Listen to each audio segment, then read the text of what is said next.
En un momento estábamos echando pasión.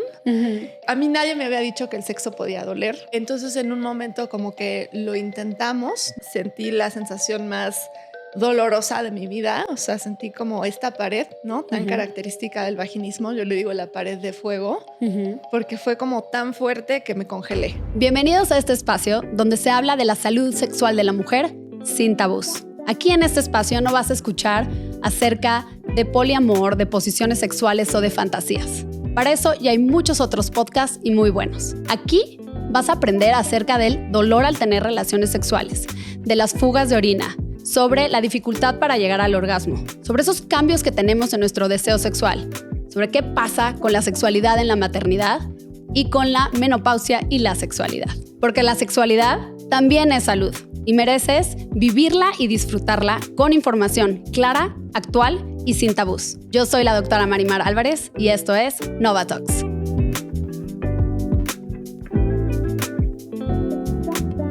Me da muchísimo gusto darles la bienvenida a este primer episodio de Nova Talks, donde hablaremos de muchos temas de la salud sexual de las mujeres, entre ellas disfunciones sexuales. Y el día de hoy hablaremos de un tema que no mucha gente habla, donde la mujer lo que vive es como si sintiera literal una pared, porque hay unas contracciones involuntarias de los músculos de la vagina. No pueden tener penetración, muchas veces no pueden tener una exploración ginecológica, colocarse un Tampax, una copa, y las mujeres viven con dolor, y muchas de ellas en silencio. Pero una de estas mujeres se atrevió realmente a salir y hablar de su historia, de su camino, y lo está no solo haciendo para todos ustedes en redes sociales, en pláticas, en podcast, sino que también está escribiendo un libro en primera persona acerca del vaginismo. Así que el día de hoy tenemos aquí a Maite, vamos a ver si me sale tu apellido, Belaustegui-Goitia. Perfecto. Es difícil, ¿eh? Sí. Pero de verdad, Maite, muchísimas gracias por estar aquí, por hablar de este tema tan importante, porque yo estoy segura que aunque una mujer te escuche y se dé cuenta que lo que tiene tratamiento, ya hiciste una gran diferencia en este mundo. Muchas gracias, Maite. Ay, muchas gracias a ti, Mar, por invitarme. Y justo lo que dices, ¿no? Quiero que este libro y este testimonio sea un atajo para que no haya gente que pase lo mismo que yo, ¿no? Que pasen tantos años sin un diagnóstico y sin una solución. Exacto. A ver, cuéntanos así. Yo sé que ya lo has hecho en muchos otros lugares, pero cuéntanos tu historia. ¿Cómo empezó? ¿Cuándo fue la primera vez que te diste cuenta que algo estaba diferente? A ver, bueno, la primera vez que yo me di cuenta que tenía una pared, pero no lo supe nombrar como tal, fue cuando tenía 13 años e intenté ponerme un tampón, ¿no? O sea, esa fue la primera vez como que yo sentí una pared, pero dije, no, o sea, como que pensé que algo estaba haciendo mal yo, ¿no? Como que veía la caja, veía el instructivo, veía todo y decía, bueno, pues yo igual y no soy buena para esto, ¿no? Y como que lo dejé, ¿no? Y la segunda vez fue como cuando ya fue mucho más contundente, que yo tenía 19 años y bueno, pues tenía como mi típico novio de prepa, ¿no? Entonces, pues en un momento estábamos ya sabes, como en su cuarto echando pasión. Y a mí nadie me había dicho que el sexo podía doler. O sea, mi única educación sexual fue no tengas sexo y la virginidad, básicamente, ¿no? Entonces, en un momento como que lo intentamos, ¿no? O lo intentó él.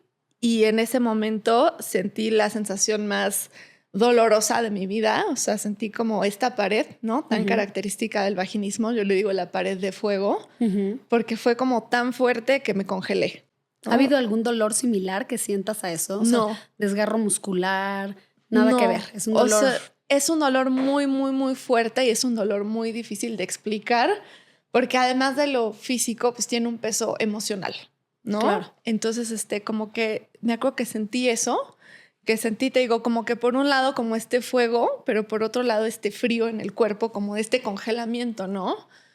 Y lo primero que pensé fue, no soy normal. O sea, hay algo que me está pasando que yo no puedo, ¿no? Y siempre digo que me hubiera gustado llorar ese día o el siguiente, pero a veces cuando algo es tan fuerte como que dices, no lo quiero ver, no lo quiero enfrentar. Sí, sigue corriendo por sobrevivir, ¿no? Sí, o sea, como que dije, no lo quiero tocar, no sé ni qué es. Sí. Y dije, en ese entonces, a ver, yo tengo ahorita 35 años, ¿no? Y eso fue cuando yo tenía 19 o así. O sea, tampoco sí había internet, pero tampoco como era el internet de ahora. Entonces como que por un lado decía, ¿por dónde busco? Pero por otro lado decía, ¿qué pasa si busco y encuentro que no tengo solución, que estoy rota y que voy a estar así para toda la vida, ¿no? Y eso fue como un camino muy solitario, de mucho silencio y sobre todo de muchísima evitación y de decir, pues yo a quién le voy a decir esto, ¿no? Porque como que a mis amigas no me atrevía porque no quería, o sea, de alguna manera también creces en un ambiente como muy conservador. Claro. Que también influye en el desarrollo de este síntoma, ¿no? Pero decía, bueno, ¿qué le digo a una amiga? ¿No? ¿Y qué pasa si le dice a todo el mundo a esta amiga? No le puedo decir a mis papás porque en teoría yo no tendría que estar intentando esto. Estoy haciendo algo prohibido. Ajá. Entonces, pues, ¿a quién le digo? ¿No? Entonces pasé así como varios años sintiéndome bastante rota, ¿no? Entonces esa fue como el primer síntoma, ¿no?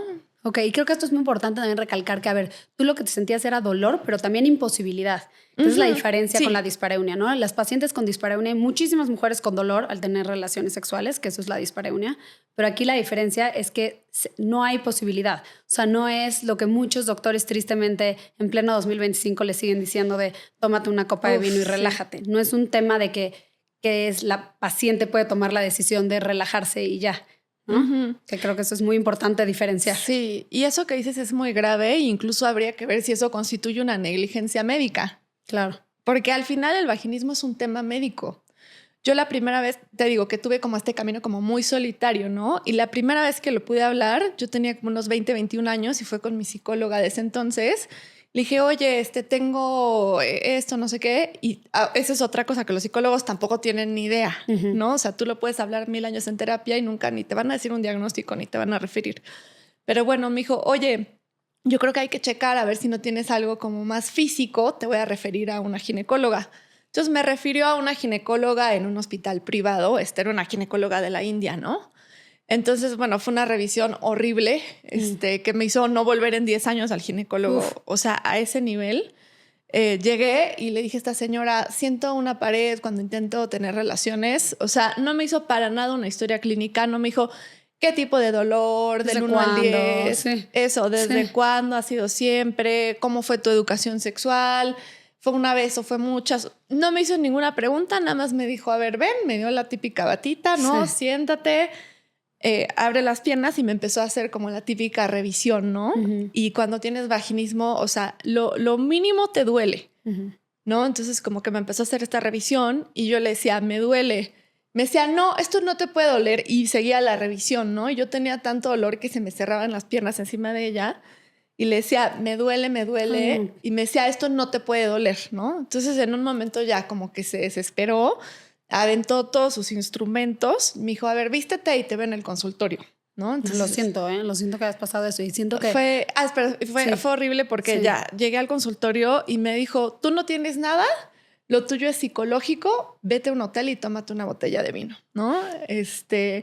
Y yo en ese momento, pues obviamente me sentí rota. Imagínate, era la primera profesional con la que yo iba para ese tema en específico y que fue muy feo porque yo tuve 5 años más de dolor. O sea, si ella hubiera sido competente, hubiera sabido del vaginismo, o sea, no solo de una perspectiva como teórica, sino sensible, ¿no? Claro. Yo hubiera tenido 5 años menos de dolor, pero me dijo eso y para mí fue una experiencia tan fea que te lo juro no volví en 10 años, ¿no? Y cuando empecé a escribir el libro, como que yo dije, ay, bueno, fue una señora pésima ginecóloga, pésima doctora. Y cuando empecé a escribir el libro, pues empecé a revisar muchas historias y muchos testimonios y es increíble que esa respuesta es como muy característica, pero si tú lees un testimonio de Inglaterra, está ahí. Y si lees uno de España, está ahí. Y si lees uno de Estados Unidos, está ahí. Que digo, al punto de que digo, eso les enseñan en medicina. Ya sabes, en un momento como que dije, no sé si es parte de una clase. Exacto. Ya sabes, si hay una persona que tiene una pared, díganle que se tome una botella de vino, ¿sabes? Sí. O sea, como que sí, un momento en que es ridículo. Sí, ¿no? Es que tristemente sí, o sea, hace muchos años ya, pero sí en ginecología, o sea, simplemente nos remontamos hasta la época de Freud, ¿no? Como decían, la mujer es histérica y todo lo de alrededor de la salud mental y la mujer lo asociaban a pues está loca y entonces hay que relajarla. Es una tontería, pero no puedes a partir de 1900 estar diciendo esas cosas, Sí. ¿no? O sea, con toda la evidencia y con la evidencia que tenemos hoy en día.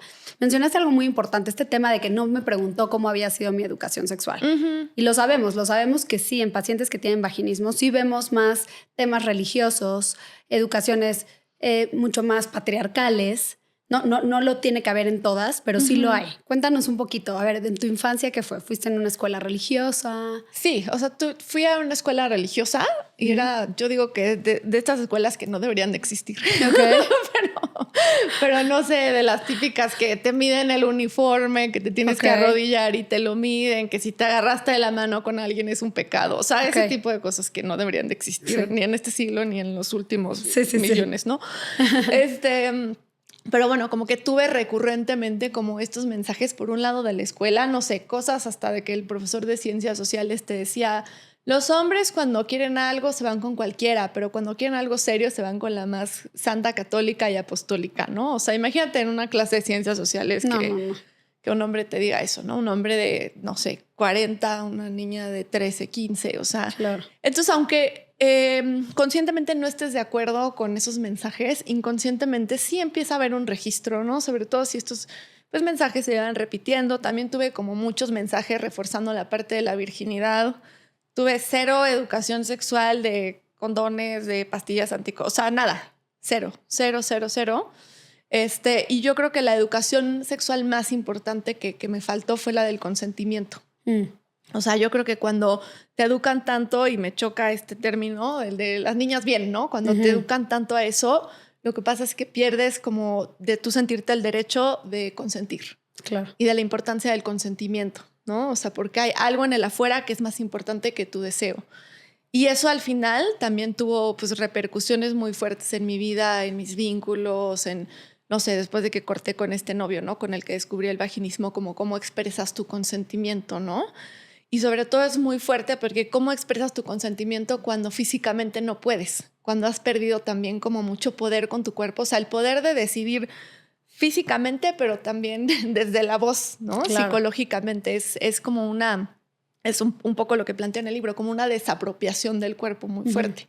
Oye, y a ver, entonces nos contabas, esta doctora que fue una experiencia pésima, de ahí que tú te tardas 10 años en regresar. Sí, yo regresé porque sentí como una bolita en el pecho. Y yo de mis 4 abuelos, 3 tienen cáncer, 3 tuvieron cáncer de mama, o sea, incluido mi abuelo. Wow. Sí, de la abuelo estadística hombre, lo más paterno. raro. Sí. Entonces como que me sentí esa bolita y dije, no, voy a ir al ginecólogo, voy a vencer mis miedos y voy a ir, ¿no? Y entonces ya, afortunadamente no fue nada. ¿Fuiste con alguien más? Sí. ¿No fuiste con ella, por favor? No. No, o sea, ella ni siquiera ya sé quién es, ni perdí el contacto ni nada. Ni la recomendaría. La recomendaría para decir no vayan con ella. Exacto, sí, no tiene idea de vaginismo. La foto, nadie vaya con ella, eso haría. Sí. Pero ahí volví y dije, bueno, ¿no? Pero la realidad es que las mujeres, yo no digo mujeres, digo personas, también como para pensar que puede haber personas de la diversidad sexual que tienen vagina. Antes yo pensaba en mujeres. Cuando salí en un podcast me empezaron a escribir personas no binarias, así dije, no, como que personas, ¿no? Entonces, algo que le pasa a las personas con vaginismo es que tienen mucha evitación a ir al médico. Porque me va a revictimizar, porque me va a doler, porque me va a decir, o sea, y mucha gente pierde años de su vida de médico en médico porque todos les dicen, tómate una botella de vino. Claro. O sea, a mí me han escrito señoras de 50 años de, oye, tengo 50 años, no pude tener hijos, estuve de médico en médico de tómate una botella de vino y se me fue la vida, ¿no? Con algo que es bien simple. Y yo siempre digo que no hay una excusa para que un ginecólogo que ha dedicado su vida a ver vaginas no sepa lo que es el vaginismo, porque es como un dentista que no sabe lo que es una carie. O sea, el vaginismo hace, no recuerdo cuál es la fecha exacta, pero que cerca de 100 años que existe el término médico de vaginismo.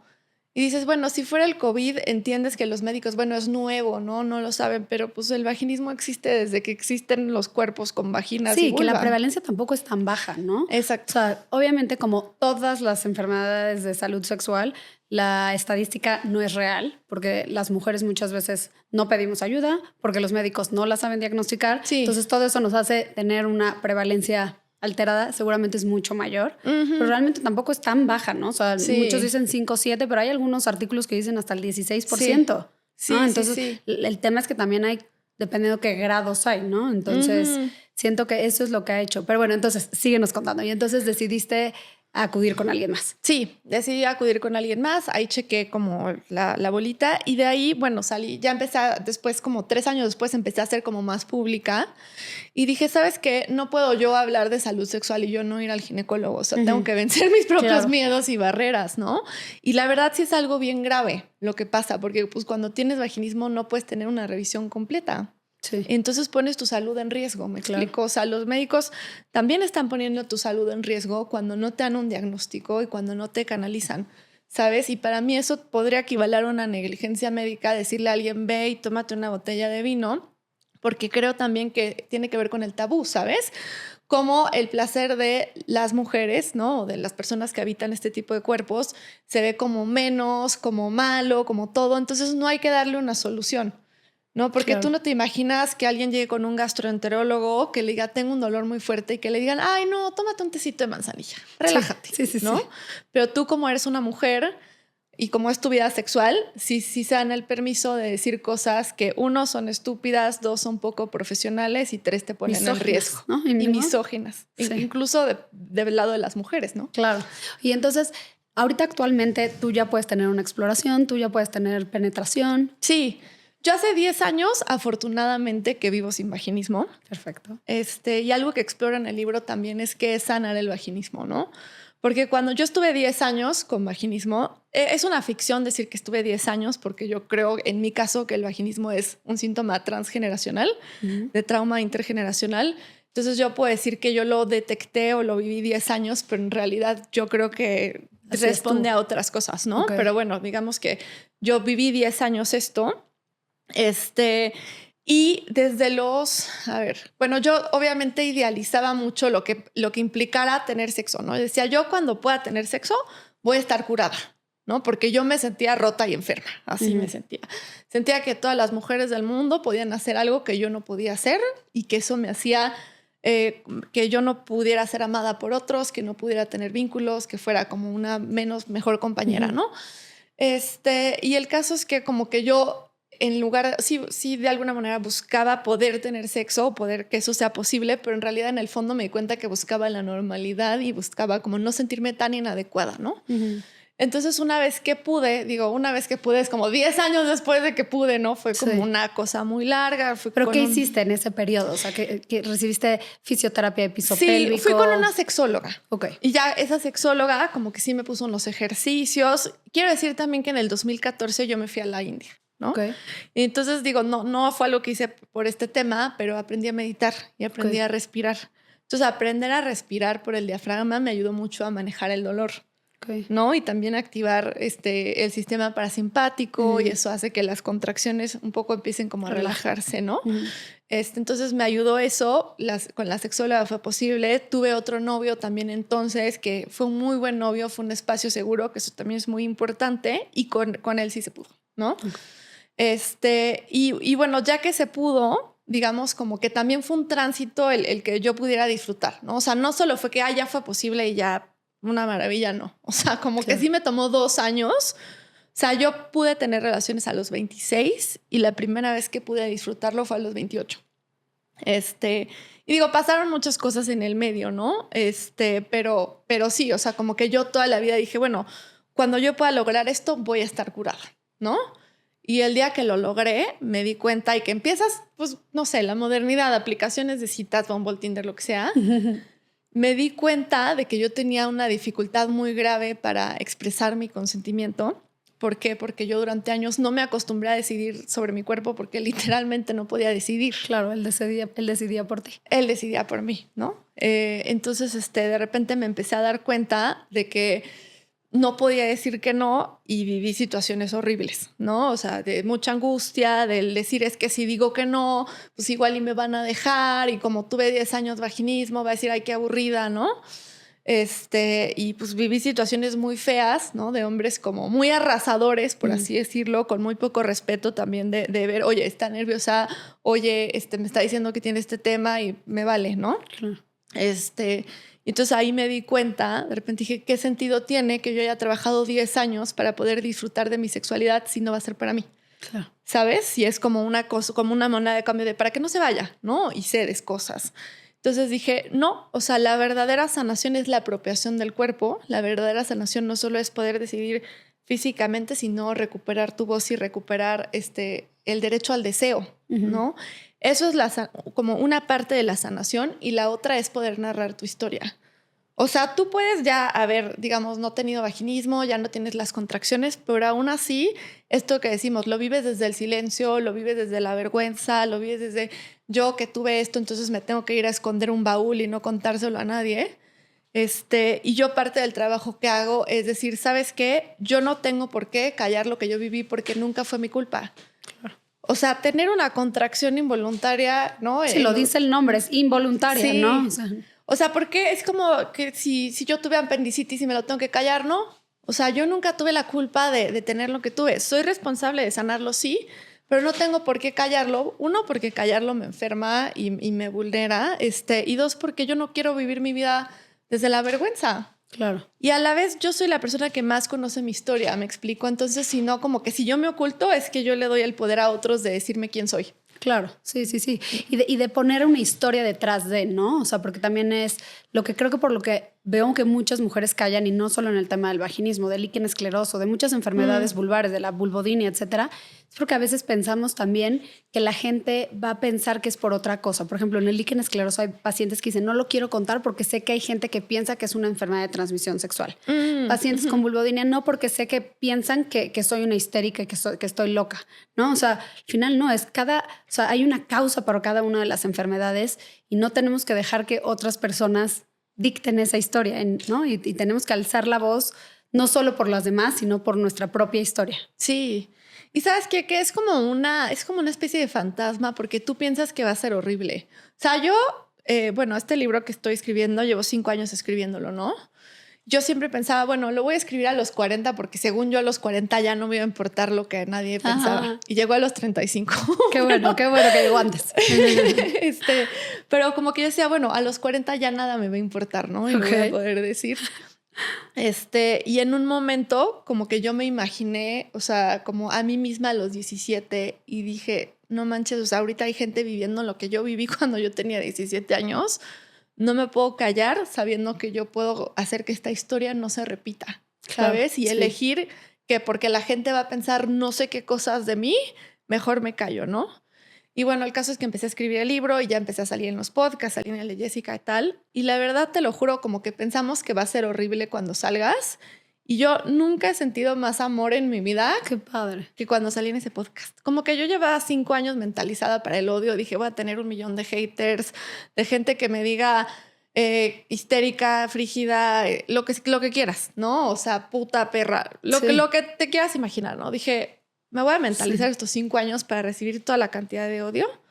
Y estaba desarmada para el amor. Como que de repente salió eso. Y gente dije, apoyándote, wow. Gente diciendo que también lo ha vivido. Sí, todo el mundo me apoyó. O sea, como que conocidos míos de, no manches, qué padre que lo dijiste, qué valiente. Gente extraña del internet de, ay, qué valiente eres. Gente que te dice, yo también lo viví. Y ha sido lo más bonito de mi vida y fue como un proceso de mucha sanación y sanar también es integrar, ¿no? Como decir, no quiero que haya partes de mí que estén como en la oscuridad. Todo está integrado y soy transparente con eso, ¿no? Y la gente también tiene derecho a decir, pues no me gusta lo que dices, está perfecto, pero yo lo hago para sanar y porque sé que mi historia es un vehículo de sanación para otras personas, ¿no? 100%, es que el peso que tiene, o sea, nosotros cuando empezamos a esta idea del podcast, yo lo que decía es, a ver, profesionales de la salud que se dediquen a todas las disfunciones de piso pélvico, sexuales, de problemas de la piel, de la vulva, pues tenemos muchos, tengo muchos amigos, contactos, trabajen aquí o no, pero el peso que tiene escuchar una historia directamente de alguien que lo vivió, que lo trató, ¿no? Y que lo pasó y que ves esa esperanza. Entonces eso es lo que los pacientes pueden ver en ti, en que no solo es aprender en que existe y que se haga conciencia de la enfermedad, sino es esta esperanza que dices, wow, y ella pudo pasar ese camino, hoy puede tener una vida sexual satisfactoria, pero sobre todo también creo que eso tiene muchísimo valor lo que acabas de decir. Además, eso te llevó a tener un crecimiento personal, ¿no? Que es, al final, ese es el regalo después de haber vivido pues esas malas experiencias y haber sufrido esos años de esa forma. ¿no? Sí, y sabes qué? Que como que hacer público algo así, como que te hace vivir una vida mucho más auténtica Sí. y mucho más en conexión con otros, y eso es un regalo. Claro. ¿Sabes? Sí. O sea, como que en lugar de decir, me voy a proteger y me voy a meter en esta cueva para que nadie me critique, es decir, ¿sabes qué? Voy a contribuir con mi historia, y tú pensando que vas a ayudar a los demás, en realidad la vida que te construyes es lo que más ayuda, ¿no? Y es lo que más te sana, y también para mí es un statement, ¿sabes? O sea, no solo es decir, ay, voy a compartir mi historia y tal. Porque yo quiero poner la cara, o sea, mi cara en la portada de mi libro, porque no hay libros en español autobiográficos de esto, o sea, el único que hay tiene un seudónimo, y para mí es una manera de decir, no nos vamos a esconder, ¿sabes? Y también es una cosa como muy del patriarcado, como hacerte sentir avergonzada por algo de tu cuerpo que tú no tuviste la culpa, y para mí es un decir, ya salgamos de nuestros escondites porque nunca tuvimos que haber estado ahí. Porque aparte estamos avergonzadas no solo cuando hay una enfermedad, Maite. Las mujeres están avergonzadas por la forma de su vulva, por tener una vagina, por decir las palabras simplemente, ¿no? Entonces creo que no solo es desde la enfermedad, es invitar a la gente a que entienda que la vagina y la vulva es una parte de su cuerpo. Yo les digo, así como el codo. ¿A alguien le da pena decir codo? No, ¿verdad? Entonces tiene que ser de la misma forma, porque eso te hace de verdad habitar tu cuerpo completamente, no a cachitos. Exacto. ¿No? Exacto. Fíjate, nosotros tenemos aquí un caso de una paciente aquí en Nova House, que ella llevaba 8 años de casada, nunca había tenido relaciones hasta que se casa, y cuando intenta tener relaciones no lo logra, y estuvo por 8 años, fue con un ginecólogo y le dijo que lo que tenía era un himen imperforado, cuando no era cierto, ¿no? O sea, él le decía, no, eso es un himen. Y entonces dice, este doctor me hacía Papa Nicolaus de señorita, me decía, por un pequeño espacio que quedó en el himen, me estuvo haciendo Papa Nicolaus, y entonces, pero te escuché hablando de vaginismo y como que me hizo relación. Ella ya ni siquiera seguía intentando tener penetración porque no quería, sintió dolor una vez y nunca más lo tocó. Y te cuento esta historia porque a mí, bueno, primero me enojó muchísimo que esta mujer tuviera que vivir eso por tantos años, que le dijeran un diagnóstico incorrecto y que todavía le decían, pero es que te puedes operar, y ella decía, es que no, algo no le hacía clic, que qué bueno que no, porque no sé qué rayos le iban a operar, ¿no? Entonces, pero algo de esta historia que a mí me impresionó muchísimo fue su pareja, que por 8 años me dice, nunca me insistió, nunca me hizo sentir mal, nunca me hizo sentir que yo estaba rota, porque por lo general eso pasa. Las mujeres sí se sienten rotas, sienten que algo no está mal. Como ella, su primera experiencia fue con el amor de su vida literal y con una persona madura y eran más grandes ellos, ella literal me decía, no, pues yo pensé que, pues tenía la duda de que sí era lo del himen imperforado. Yo lo que te quiero preguntar es, con tu pareja, o sea, ¿qué les darías de recomendación a esas mujeres que te escuchan, que ya tienen un diagnóstico de vaginismo y que a lo mejor lo quieren hablar con sus parejas? ¿O qué tips les darías a esas parejas que están escuchando? Ok. Digamos, para las parejas fijas y para las parejas como que dating apps y todo, no tengan miedo a perder a la gente que no es para ustedes. Porque muchas veces hacemos muchas cosas para no perder a alguien, ¿no? O muchas personas con vaginismo también sienten como una deuda. Como que una cosa es un agradecimiento con tu pareja por ser empático, y otra cosa es tomarlo como una deuda. Y yo creo que ahí se construyen como cuestiones de poder como raras, ¿no? Como decir, y él que me soporta, ¿no? Y que llevamos 8 años sin poder tener sexo y todavía me soporta, ¿no? Sí me explicó, y como que tienen una sensación de deuda. Entonces, decir, primero, lo más importante es trabajar ellas mismas. O sea, como que da mucha seguridad empezar un proceso. Bueno, un tratamiento integral o psicoterapia o lo que sea, pero como que sí estén teniendo pasos claros para sanar. Y ya ahí porque es muy diferente llegar ya con un diagnóstico y decir, estoy haciendo esto, a decir, no sé lo que tengo, no sé lo que está pasando, ¿no? Y también decirles que es un gran filtro. Decir que tienes vaginismo es un gran filtro para las personas, ¿no? O sea, las personas que realmente te quieren, yo siempre pensaba, les voy a decir que tengo o tuve vaginismo y se van a ir así corriendo como el correcaminos pero como si fuera algo infeccioso, como si fuera algo, ¿no? Qué grueso. Yo en mi cabeza dije, le voy a decir que, o sea, me dice, ahorita vengo, y se va por la ventana, ¿no? voy por los cigarros y no regreso. Sí, pero no, o sea, me sorprendió que ninguno se fue, ¿no? Claro. Entonces, y hay personas que no tienen vaginismo y se va, o sea, entonces no le atribuya, sí tiene un peso, pero no es decisivo para personas que quieren quedarse y ven el valor que agregas a su vida. Y para mí las mejores parejas son los que lo ven como un trabajo en equipo y se ponen a investigar y dicen, a ver, Uno, ¿qué es el vaginismo? Porque no he conocido nunca a ningún hombre heterosexual que sepa lo que es el vaginismo. Jamás. Ahora lo sabrán. Entonces, ahora ya lo van a saber, pero nunca, o sea, jamás. Siempre sales con alguien y ¿qué es el vaginismo? Y tienes que sacar un pizarrón, ¿no? O sea, como que siempre pasa eso. Entonces, como que explicarle, y los hombres que sí les interesa se van a poner a buscar también. O sea, como que muchos hombres o personas como que son muy resolutivos, ¿no? Entonces, como que van a decir, bueno, mira, vi a este especialista o vamos a esto. O sea, como que esa es una gran prueba. Un hombre que no lo vea como de, ay, pobre de ti, ¿no? Ojalá que lo... Sí, exacto. Y buena suerte, solucionalo tú. Sí, exacto. Hay también algo que me ha pasado, que es una red flag, tener cuidado, sobre todo con los hombres, ¿no? O ha sido mi experiencia, los hombres que te ven como un reto, ¿no? O sea, porque hay hombres que no entienden la profundidad del vaginismo, que creen que eres así porque otro hombre fue torpe, ¿no? Entonces, me pasó una vez con uno que le conté, y además fue en ese momento en el cual yo no tenía voz, o sea, donde tenía muchas dificultades para ejercer mi consentimiento. Y bueno, estaba con él, lo que sea, y como que le tuve que decir, ¿no? Y ya me dijo, no, es que lo que pasó es que tu exnovio era un tonto, ¿no? Y obviamente lo intentó y obviamente no se pudo, yo ya lo sabía, ¿no? Pero me ha pasado, he escuchado algunos testimonios de hombres como que dicen, no, yo sí voy a poder, ¿no? Como que lo ven como un reto. Y eso para mí es una red flag, porque tampoco lo están entendiendo de una perspectiva sensible, lo están entendiendo desde un lugar de ego. Claro. Y lo están entendiendo desde un lugar de competencia con otros hombres y no pensando en tu bienestar y en tu integridad emocional, ¿no? Tengo el caso de una chica que tuvo vaginismo, ¿no? O tiene vaginismo. Me dijo que llegó con su ginecólogo, imagínate lo grave, y le dijo, tengo vaginismo, no sé si ya tenía el diagnóstico. Y el ginecólogo le dice, no, es que tú lo que necesitas es un hombre que te guíe, y la invita a salir afuera de la consulta. ¿El doctor? El doctor, sí. Sí, no, todos esos casos. Son unos casos horribles, pero digamos, eso es un abuso. Sí, claro. Pero además de que es un súper abuso, te da a ver como que su razonamiento de... Yo sí puedo, es que yo soy experto en... ¿no? Exacto. Es que yo estudié, no sé. Claro, sí, exacto. Pero se te olvidó la mitad de la carrera, no la estudiaste al parecer. Sí. No, si piensas que tú lo vas a lograr solo por ser Juan Camaney.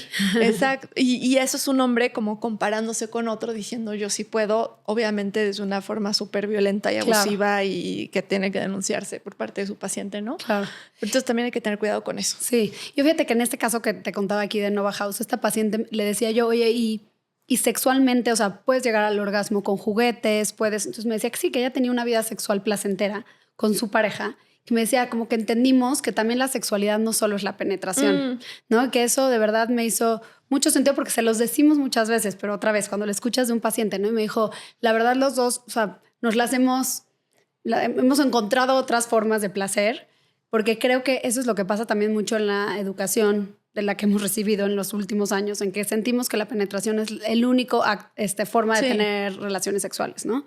Entonces creo que también si hay gente que nos está escuchando y que en este momento tiene vaginismo y está en este proceso, que entiendan que tampoco tienen que separarse de su sexualidad, ¿no? Yo no sé cómo lo viviste tú en esa etapa, porque creo que también depende mucho en el momento emocional que está cada paciente. Es que yo durante muchos años como que veía el sexo como un éxito o un fracaso, ¿no? Y también en función de la penetración, como que si pudiste, entonces fue un éxito, y si no pudiste, es un fracaso. Y entonces eso hace, como tú dices, que se pierde el proceso. Y también que uno sea como muy duro consigo mismo, ¿no? Okay. Y entonces, o sea, yo sí creo que es fundamental también el tema de la autocompasión en el vaginismo. Súper, como decir, bueno, no te exijas tanto, hasta donde se pueda. ¿Sí me explico? Sí. O sea, como que no se trata de que logres algo, se trata de que disfrutes el proceso y lo habites. Porque también cuando empieza a tener demasiado peso, te desconectas de la experiencia porque estás en tu cabeza. Claro. Voy a poder, no voy a poder, me van a dejar, no me van a dejar. O sea, entonces como que es, pues voy a ver si se puede. Y si no, me da igual, hacemos otras cosas. Claro. ¿No? ¿Qué mensaje les dejarías a todas esas mujeres que a lo mejor piensan que tienen o que ya saben que tienen vaginismo? Les diría que son dignas siempre, antes, durante y después de los diagnósticos. Que no tengan miedo a perder a nadie por su diagnóstico ni por nada. La gente que realmente quiere estar en su vida va a estar ahí. Y que busquen un camino de sanación que es mucho más fácil la sanación que el silencio y autoprotegerse, ¿no? Y no hacer vínculos, sino enfrentarlo. Me encanta. Muchísimas gracias, Maite. Gracias a ti. Y a todos los que nos escuchan, quien no sabía que era vaginismo, en este momento van a compartirle esto a todas sus amigas, porque seguramente, por estadística, van a tener al menos una amiga que está sufriendo esto y muchas veces en silencio. Muchas gracias de verdad, Maite, por alzar la voz, por atreverte a hablar en primera persona de vaginismo. Gracias. Si quieres aprender de muchos más temas de salud sexual de la mujer, suscríbete en este canal, dale like, dale click a la campanita y envíaselo a todas las mujeres que puedas, porque necesitamos que más mujeres sepan sobre todos estos temas tan importantes de salud sexual.